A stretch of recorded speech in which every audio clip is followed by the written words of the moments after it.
بسم الله الرحمن الرحیم. سلام. نور آغا نوریم د افغانستان د الکترونیکي زدکړو د انګریزي ژبې ښوونکی. هیله ده چې تاسو ټول جوړ او روغ اوسئ. نن د انګریزي ژبې د زدکړې د لړۍ په 45م درس کې تاسو ته د کلام د اجزاو څخه یا پارټس اف سپیچ څخه پر نوي درس باندې چې هغه عبارت د ټایپس اف ادوربز یا د قید ډولونه دي او د قید پیژندنه ده. د قید په اړه باندې معلومات دي. درس را پیلوو. موږ او تاسې پر دې باندې غږیږو چې د انګریزي ژبې د ګرامر په برخه کې د قیدونو رول څه دی، قیدونه په کومه برخه کې استفاده کیږي. موږ او تاسې چې انګریزي ژبه زده کوو او د انګریزي ژبې د زده کړې په برخه کې د قیدونو رول به او اهمیت به څومره وي. نن د همدې درس څخه تاسې د قیدونو پر ډولونو باندې په تفصیلي توګه باندې بحث کوو او غږیږو. غواړم چې تاسې راسره واوسیږئ او ټول درسونه هم راسره تعقیب کړئ. نو راځو د types of adverbs د قیدونو د ډولونو څخه مخکې یو ځل باید قید وپیژنو چې قید څه شي ته وایي، قید څه شي دی. نو راځو د تعریف پر لور باندې. adverb معنا قید. adverb is a word which is used to add something to the meaning of a verb, an adjective or another adverb. adverb is a word.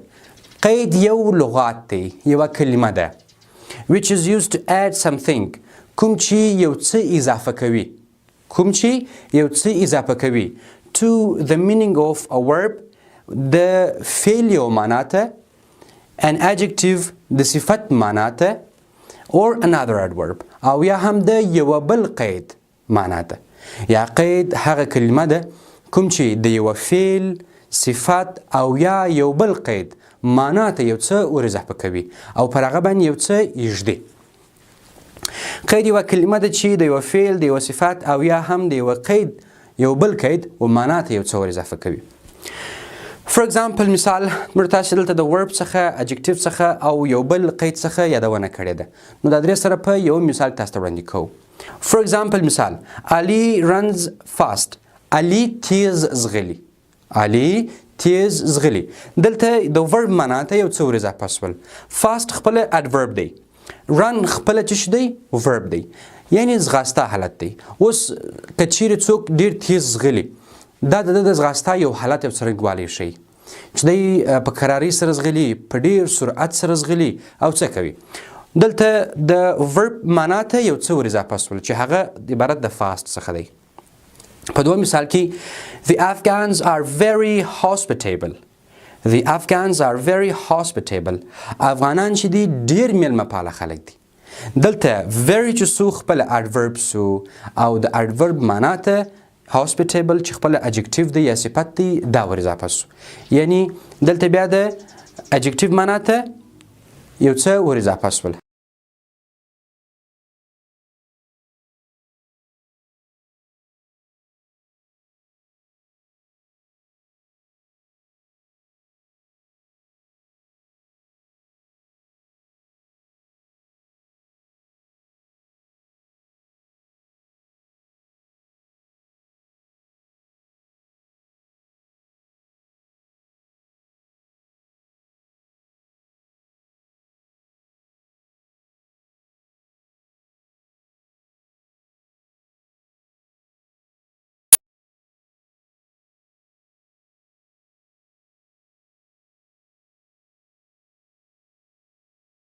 adverbs نښلونکي قیدونه دي. د هغه قیدونه دي چې د نښلولو لپاره استفاده کیږي. types of adverbs کې simple adverbs چې بیا دي یا ساده قیدونه چې دي دا په لاندې دغو برخو باندې ویشل شوي دي. simple adverbs are extensively used in the daily activities. وای ساده قیدونه چې دي په پراخه توګه باندې په ورځنیو فعالیتونو، ورځنیو کارونو کې ډېر استفاده کیږي چې هغه simple adverbs are divided into 7 parts. او دغه ساده قیدونه چې دي د خپل په خپل ځان کې پر 7 ډولونو باندې یا پر 7 برخو باندې ویشل شوي دي. په ځینې ګرامري ساختمانونو کې شاید د دې ساختار او جوړښت په بله بڼه باندې وي او یا مستقلا دغه ټوله زه تاسو ته وایم چې هغه مخکې simple و انټراګیټیو او ریلیټیو دا شاید ټوله یو برخه حساب سي یا و یا اته شکله، خو دلته موږ تاسو پر بیل بیل اړخ باندې غږیږو او په ګرامرونو کې چې هغه ته کټګوري ته ټاکل شوي دي هغه بیل ساختار دی، خو موږ تاسو پر بیل ساختار باندې بحث کوو چې دغه موضوعګانې د هر څه د ځینې بیلې سي. لومړی first adverbs of manner. adverbs of manner د حالت د څرنګوالي قیدونه. adverbs of manner د حالت د څرنګوالي قیدونه. 2. adverbs of time د وخت قیدونه. adverbs of time د وخت قیدونه. 3. adverbs of place د ځای قیدونه. adverbs of place د ځای قیدونه. 4. adverbs of reasons. adverbs of reasons د وجه یا سبب قیدونه. د وجه یا سبب قیدونه. 5. adverbs of affirmation and negation د تصدیق او نفي قیدونه هغه چې منی یا نه منی. او 6. adverbs of numbers د شمیر قیدونه. adverbs 7. adverbs of quantity د مقدار یا اندازې کولو قیدونه. دا ټول ډولونه چې دي دا په سمپل adverbs کې استفاده کیږي. سمپل adverbs چې دي زموږ تاسو په ورځني ژوند کې په پراخه توګه باندې کارول کیږي. اوس تاسو ته دغه و ډولونه په جلا جلا ډول باندې شاید په راتلونکو درسونو کې او یا په دې درس کې یو برخه تاسو ته وړاندې شي.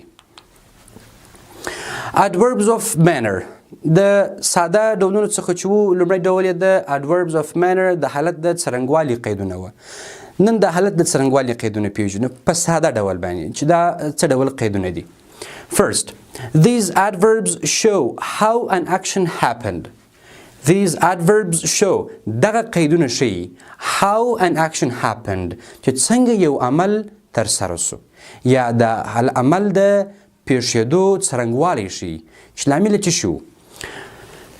The following are adverbs of manners.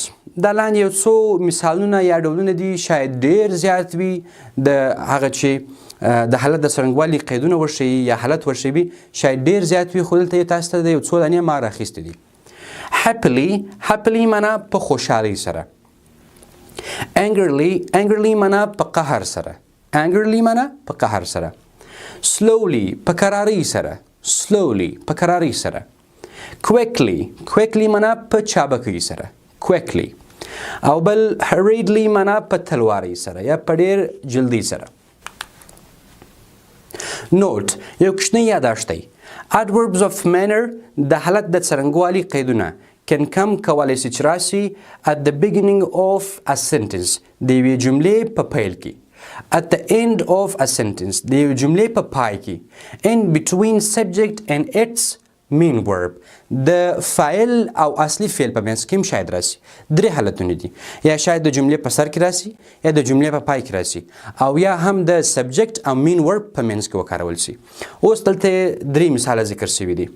For example, he slaughtered his god angrily. He slaughtered his god angrily. د په قهر سره خپله بوزه حلاله کړه. اوس دلته angrily چې سو دا د جملې په پای کې راغی at the end of the sentence. کولی شو چې دا موږ استفاده کو. او بل د جملې په سر کې یا د سبجیکټ پر ځای باندې استعمالیږي at the beginning of the sentence.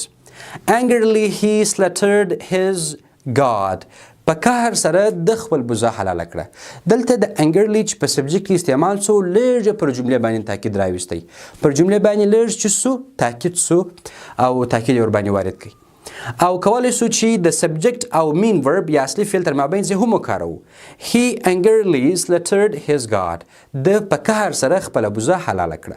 یعنی کولی شو چې adverbs of manner په کل کې په جملې په پای کې د جملې په سر کې او یا هم د سبجیکټ او د مین ورب په منځ کې وکاروو. کومه ستونزه په دې مابینځ کې نه پیښیږي. note never put adverbs of manner between the mean verb and its direct object. Never put adverbs of manner. د حالت د څرنګوالي قیدونه هیڅ کله مه ایږدئ، مه اضافه کوئ. چیرې between the mean verb and its direct object. د اصلي فعل او د هغه د مستقیم مفعول ترمنځ. verb mean verb د جملې په منځ کې قرار لري. د دې څخه وروسته چې کوم ډایرکټ ابجیکټ راغلی دی د دې په منځ کې باید adverb of manner ونه کارول شي. مثلا he slaughtered angrily his god. د په قهر سره خپله بوزه حلاله کړه. اوس دلته slaughtered څو خپله مین ورب دی اصلي فعل دی او god چې څو خپله د مین ورب ډایرکټ ابجیکټ دی. په دې منځ کې باید angrily یا adverbs of manner باید رانیسي. دا جمله چې ده incorrect غلطه ده. یا باید په سر کې راسي او یا په پای کې راسي او یا هم د سبجیکټ او مین ورب تر مابینځ راسي. په داسې حالت کې چې مین ورب وکارول سي د هغه څخه وروسته راسي او بیا د هغه څخه وروسته ډایرکټ ابجیکټ راسي. دا غلط دی. Note, some adverbs of manner have one position. ځینې د حالت د څرنګوالي قیدونه چې بیا دي په کل کې هغه یو ځای لري، یو موقعیت لري، یعنې په یو موقعیت کې کارول کیږي. They come at the end of the sentence. هغوی د جملو یا د جملې په پای کې کارول کیږي. For example, well, fast او داسې نور دي. He drives fast. He drives fast. دی موټر تیز چلوي. He drives fast. دی موټر تیز چلوي یا دی تیز چلول کوي. دلته fast سو د جملې په اخر کې راغی. او they play well. They play well. دوی ښه لوبه کوي. په دې ځای کې نوس کولی چې دا د مین ورب څخه مخکې او یا هم د جملې په سر کې دا وکاروو. دا په پای کې کارول کیږي. همدغه مو د نن ورځې د قیدونو د راپیلېدو درس و. هیله ده چې نور درسونه هم را سره تعقیب کړئ. موږ یوازې مه پرېږدئ زموږ درسونه در سره پر یوټیوب او هم پر پاڼه باندې دوامداره در سره وګورئ. که چیرې کومه ستونزه وه مشکل و کولی سئ چې په یوټیوب چینل کې په کامنټ پلیس کې او یا هم په پیج کې چې موږ دغه ویډیو خپروو هلته تاسو ته لینک شریکوو نو هلته خپل کامنټ او خپله ستونزه او نظر زموږ سره شریکولی سئ. ډېره مننه. ژوندي اوسئ.